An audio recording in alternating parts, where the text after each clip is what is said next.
verdade, antes de eu saber da história, eu sempre imaginei quem seria Bibi Costa. Que mulher foi essa? Pro meu espanto, não era uma mulher. Bibi Costa é um homem chamado Carlos Brício Costa. Ele vivia muito da produção da borracha, principalmente no interior do estado. Ele consegue grande fortuna em relação a isso.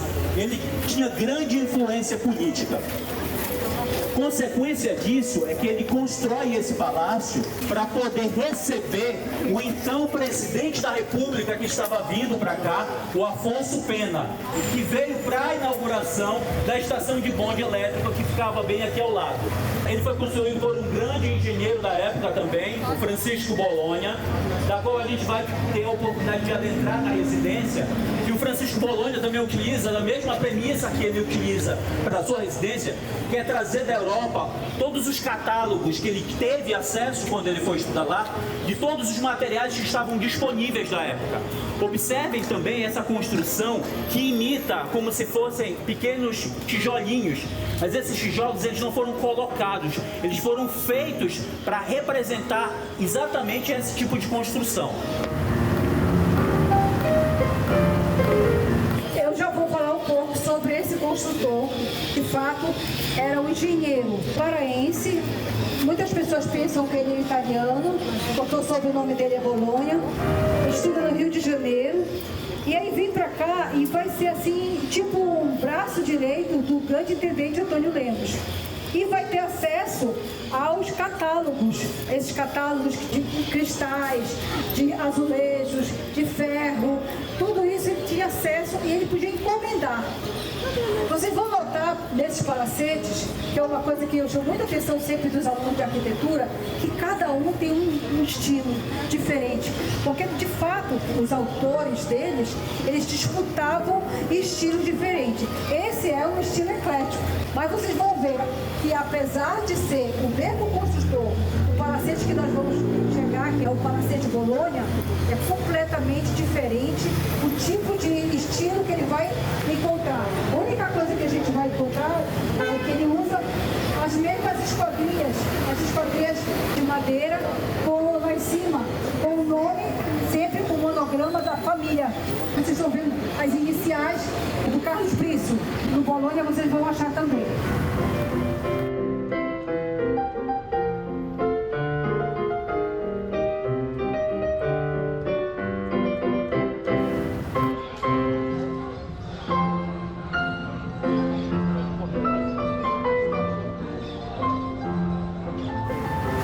Palacetes, esse aqui é talvez um dos mais chama a atenção, porque muitas vezes ele passa despercebido. Eu tenho certeza que muitos de vocês já passaram aqui na frente e às vezes não notam, porque ele tem uma estrutura totalmente diferente dos outros.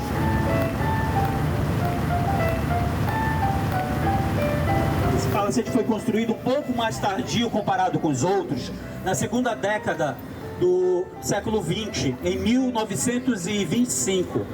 A gente pode ver essa relação familiar, porque o proprietário desse casarão, ele era casado com a filha do dono do primeiro casarão que a gente visitou, que era a Anna McDowell. Então foi casado com ela e residiram aqui. E uma das características dele é que ele é em estilo bangalô. É um estilo que era muito característico por essa burguesia francesa. A gente vai encontrar diversos tipos de materiais que eram empregados, que também vinham da Europa. A gente pode observar uma escada que ela se esconde muito pela parte lateral, né? Você tem o acesso lateral e depois o acesso frontal. Você vê uma pia que tem alguns adornos também. Mas a grande característica desse tipo de residência é o grande corredor central, dividindo a residência em dois lados. Outra característica também é que os quartos e os aposentos que eram mais familiares, eles estavam à frente, e atrás, os últimos aposentos eram para empregados.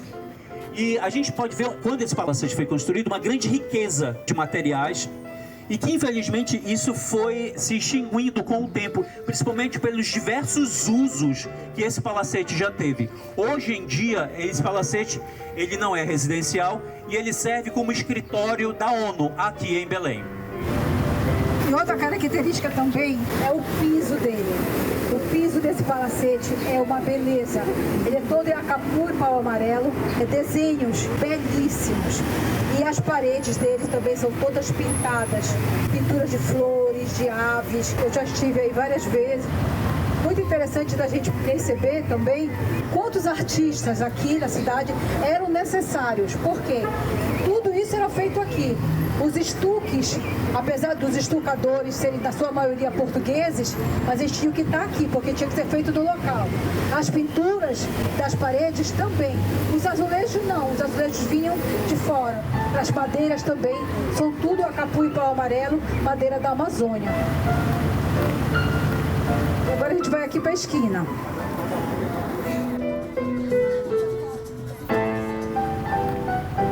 Nós vamos falar desses dois palacetes, esse e aqui da esquina.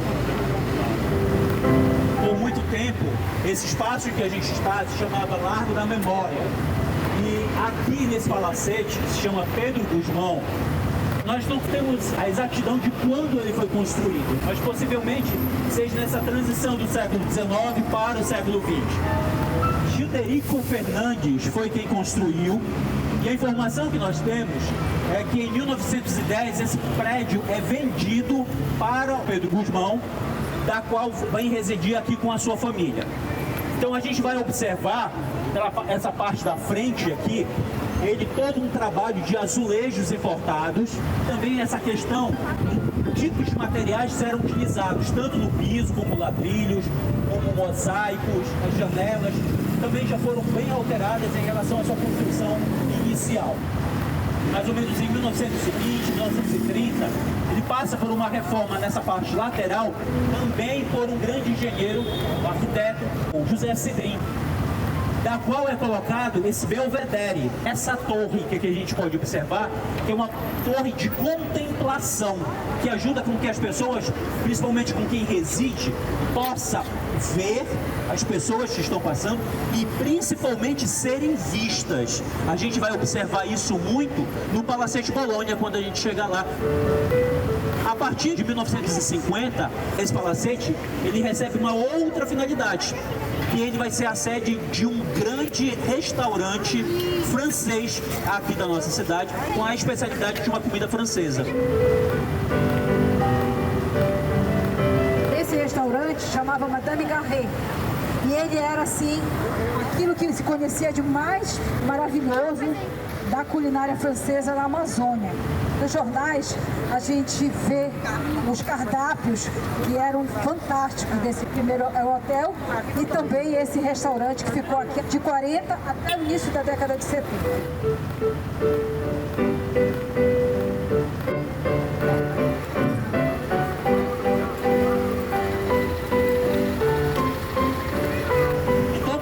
Que nós vamos falar, esse daqui é o que tem a história mais antiga.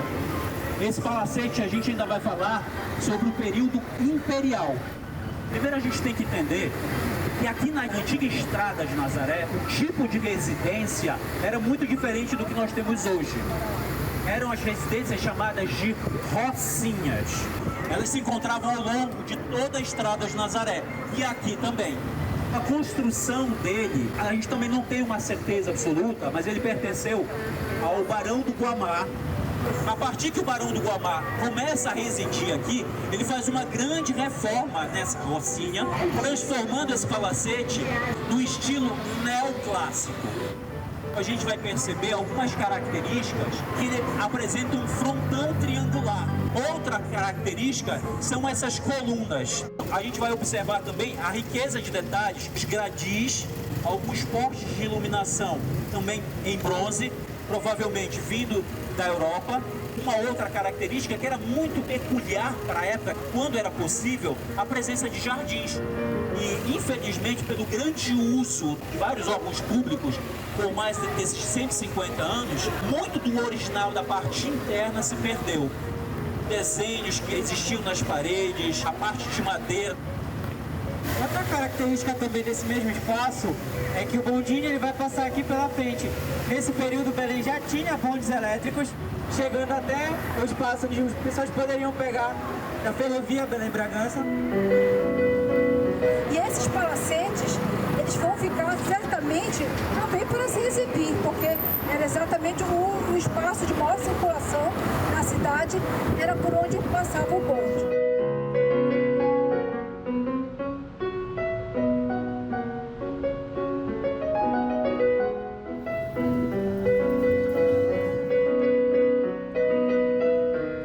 Chegamos aqui ao nosso próximo palacete, Palacete Lourenço da Mota.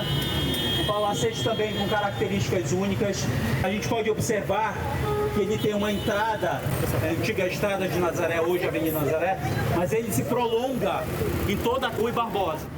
E ele tem várias características, como a gente pode observar, tanto a parte da escada frontal de mármore e esses lambranquis, que eles são de madeira da Amazônia.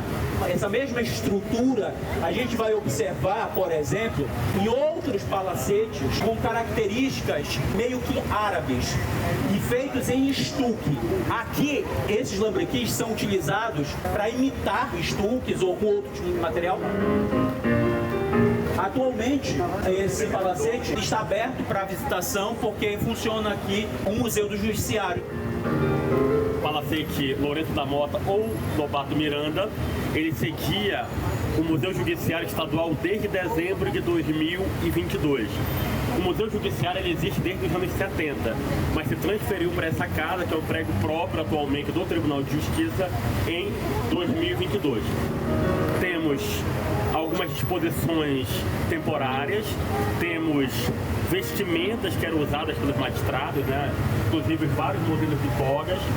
Temos uma exposição permanente alusiva ao Dr. Cláudio Rendeiro. É um museu portas abertas, 8 às 15, segunda a sexta, pelo menos uma vez por mês. A gente vai abrir um sábado, vai abrir um dia à noite para poder receber o público que merece conhecer o nosso acervo e nós gostaríamos de recebê-los também. Essa escadaria aqui é mármore da cidade de Liosca, em Portugal. Esse material vinha todo dos navios para fazer lastro, para poder levar a borracha. Então eles traziam muitos materiais, de preferência materiais pesados.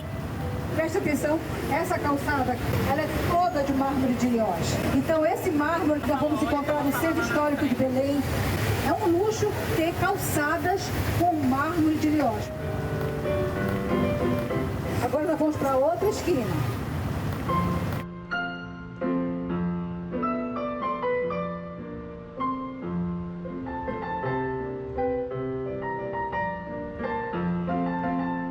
E vamos falar agora sobre esse palácio que foi entregue há pouco tempo para a nossa cidade. O Antônio Faciola também foi prefeito de Belém, foi intendente de 1929 a 1930. Uma das famílias mais imponentes e ricas daqui de Belém. Essa casa começou a ser construída em 1895 e a sua conclusão se deu no início do século XX, em 1901. A primeira família era a família Santos, que residia aqui nessa casa. Mais ou menos em 1910, ela foi comprada pela família Faciola. À frente se dá pela antiga estrada de Nazaré, e bem na frente a gente vai encontrar ainda um frontão, que a gente vai ver um S e um F, que vem de família Santos, os primeiros moradores da casa. O Antônio Faciola, aqui ele tinha uma das maiores coleções de vidros Guillet, e até hoje são vidros renomados e que a gente encontra só em casas de grande importância, tanto na Europa quanto algumas casas aqui no Brasil. Com o passar do tempo, a casa foi ampliando porque as suas filhas foram casando e foram colocando anexos para cá. A maior característica dele é essa fachada de azulejos portugueses. Assim, uma moda muito grande. Esses azulejos vêm nessa leva de materiais que vem para Belém no período áureo da borracha. Aqui funciona na Casa 1, Departamento de Patrimônio Histórico, Artístico e Cultural da Secult, e embaixo tem o Memorial Palacete Faciola. Está aberto a visitação a partir das 9 até às 18 horas. Também nos finais de semana fica aberto pela parte da manhã. Tem a Casa 2, que é onde fica o auditório Enem das Moraes, todos estão convidados a visitar. Normalmente a gente tem uma programação extensa. E a última casa, que é o Museu da Imagem do Som, também, que tem um acervo fantástico, que vocês também devem visitar.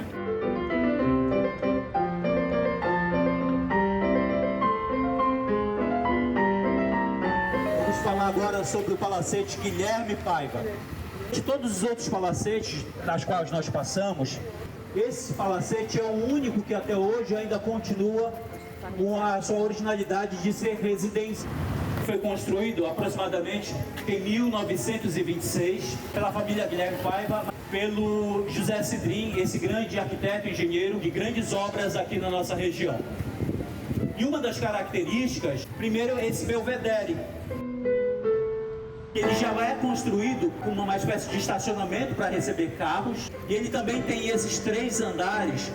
Nesse primeiro andar, a gente vai encontrar salão de jogos, sala de estar, sala de café, que era uma espécie de andar para receber os convidados. Nesse segundo andar, a gente vai encontrar alguns aposentos, e no terceiro andar, a gente vai encontrar também os principais aposentos da casa. Um palacete um pouco mais moderno comparado com os outros, mas ainda apresenta grandes características da sua época. Ele pertence ao exército militar e aqui onde o general ele utiliza como residência.